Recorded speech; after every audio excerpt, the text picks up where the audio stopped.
আসসালামু আলাইকুম বন্ধুরা, আশা করি তোমরা সবাই ভালো আছো আর আমিও ভালো আছি। আর প্রতিদিনের মতো আজকেও তোমাদের সবার সাথে একটা রেসিপি শেয়ার করতে চলে আসলাম। আজকে তোমাদের সবার সাথে শেয়ার করছি মজাদার রেসিপি গরুর মাংসের সাদা রেজালা।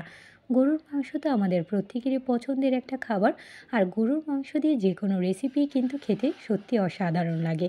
তাই ভাবলাম তোমাদের সবার সাথে শেয়ার করা যাক গরুর মাংসের সাদা রেজালা। গরুর মাংসের সাদা রেজালা তৈরি করার জন্য এখানে আমি সব কিছু রেডি করে নিয়েছি। আর এখানে আমি প্রথমে একটা বোল নিয়ে নিয়েছি। আর এখন আমি গরুর মাংসগুলো একটু মশলা দিয়ে মেখে নিচ্ছি। গরুর মাংসগুলো আমি একটু ছেঁচে নিয়েছিলাম। আর এখন গরুর মাংসগুলো সবগুলো দিয়ে দিলাম। আর এখন দিয়ে দিচ্ছি পেঁয়াজটা বেটে রেখেছিলাম। পেঁয়াজটা হচ্ছে দেশি পেঁয়াজ, তাই একটু দেখতে লাল মনে হচ্ছে। আর সাথে দিয়ে দিচ্ছি এখন আদা রসুন বাটা। আর এখন দিয়ে দিচ্ছি একসাথে বেটে রেখেছিলাম জায়ফল, জয়িত্রী, সাদা গোলমরিচ আর হচ্ছে এলাচ আর দারচিনি।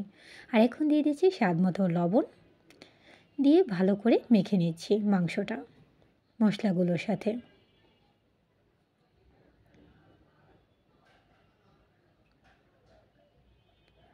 মাংসটা ভালো মতো মিক্স করে নিলাম। কিছুক্ষণের জন্য মাংসটা রেখে দিচ্ছি। আর এখন আমি রেজালাটা রান্না করার জন্য এখানে আমি কড়াইটা গরম করে নিয়েছি। আর এখন দিয়ে দিচ্ছি সয়াবিন তেল।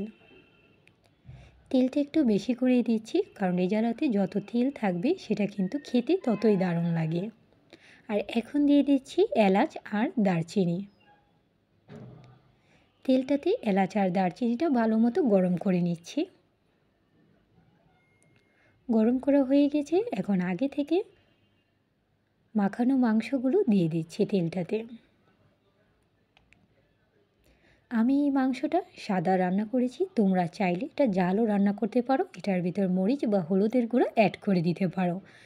বাট আমার কাছে সাদা রেজালাটাই খুব ভালো লাগে, তাই আমি এখানে সাদা রান্না করলাম। আর ভাবলাম তোমাদের সবার সাথে শেয়ার করা যাক। আশা করি তোমাদের কাছে ভালো লাগবে। তোমরা বাসায় একবার হলেও আমার মতো করে ট্রাই করে করবে। আর এখন আমি একটু নাড়াচাড়া করে কিছুক্ষণের জন্য ঢেকে রাখছি। ঢাকনাটা তুলে নিলাম। দেখছি মাংসের অবস্থাটা কীরকম। তোমরা দেখতেই পাচ্ছ বলক চলে এসেছে। আর আমি কিন্তু কোনো রকমের কোনো পানি দিইনি, তোমরা দেখতেই পাচ্ছ কতগুলো পানি চলে এসেছে। আর মাংসগুলো আবারও আমি নাড়াচাড়া করে নিচ্ছি।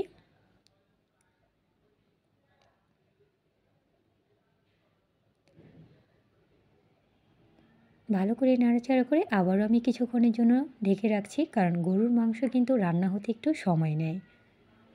ঢাকনাটা তুলে দেখছি কী অবস্থা। আস্তে আস্তে দেখতেই পাচ্ছ পানিটা শুকিয়ে আসছে। আর দারুণ স্মেল কিন্তু আসছে, যা তোমরা পাচ্ছ না। তোমরা পেতে হলে আমার মতো করে একবার হলেও ট্রাই করতে হবে।